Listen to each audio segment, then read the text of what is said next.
Hello, welcome to the video and welcome to the studio, aka my office. So what prompted this video was this photo right here that my mom sent me of a Christmas past when I got my first electric guitar. Look how handsome that guy is. Is he not the most handsome guy you ever seen? Man, that guy, he must have been a stud in high school. That's all I'm gonna say. So it just got me thinking about the memories of the guitar, and it just got me thinking about kind of the first song I technically wrote on it. So let's just kind of hop into that. So yeah, it was Christmas. I want to say this is Christmas like 1999. I got this blue Hondo. In my memories, it looked a lot better, but seeing the pictures, yeah, this is probably what it was. I swear mine had the tiger stripe on it. I do have another picture somewhere that I'd have to find of me with this guitar, but judging by the picture how the pickups are smooth, I'm guessing it was this one right here. Sadly though, this guitar was good and bad.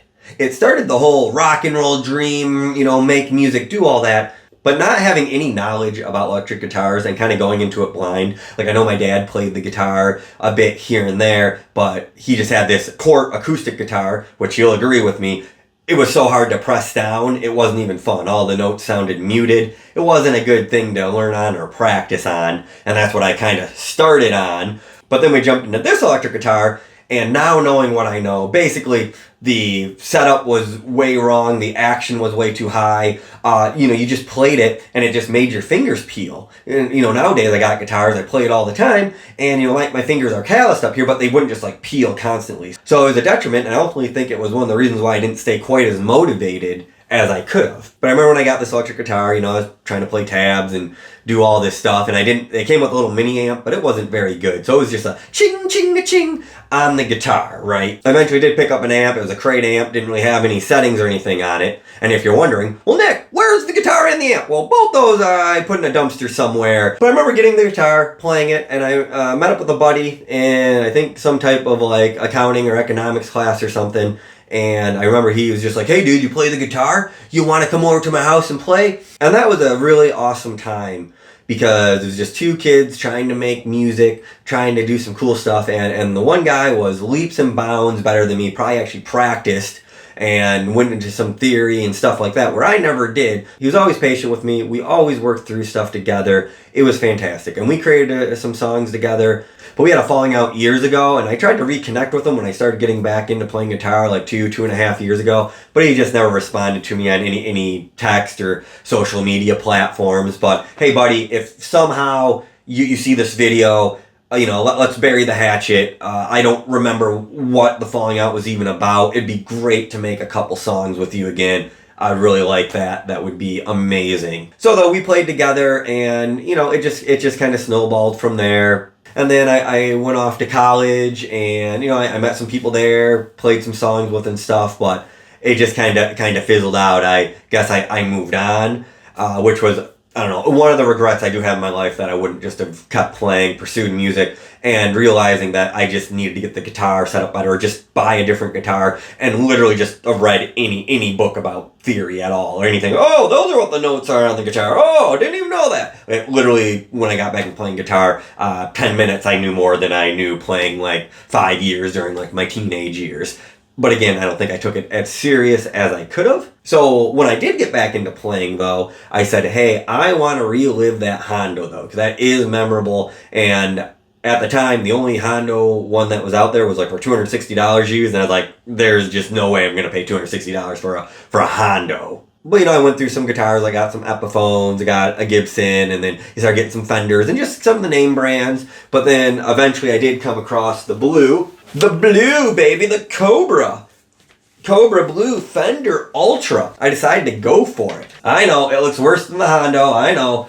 But I decided to go with Fender Ultra and with the blue just because, again, just reminiscent of a blue Strat style guitar when I grew up playing. And of course, obviously way better to play. And, that brings me kind of to the second point of this video I wanted to make, was reminiscing about the first song that I ever wrote on my own without my buddy. So this is going to be like some punk pop emo type crap. I probably wrote around like 2001. I'm going to try to play that for you. Unfortunately, I couldn't find the song on this original cassette tape where I have a lot of the recordings of the original stuff. I think it's on there. I'll have to sort through it again. So I'm only going to give a little piece of what I kind of remember. It's basically a very deep song. I think it was about a girl I had a crush on, and we hung out a couple times. And obviously very, very high school, over dramatic, over the top. But man, here we go.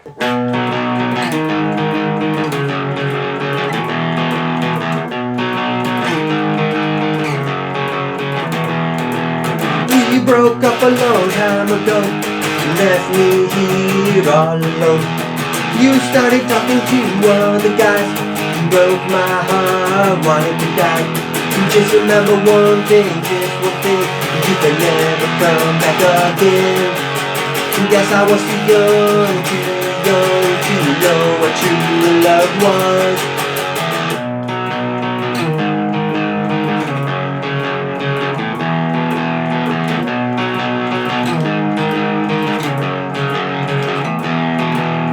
You started talking to me once again and said that we could be friends, but we fell into the same routine. This time I knew it was the end. Just remember one thing, you can never come back again. Guess I was too young to know what true love was. But we've been through so much, well, how could you go and forget all about me? Guess I was too blind to know we weren't meant to be.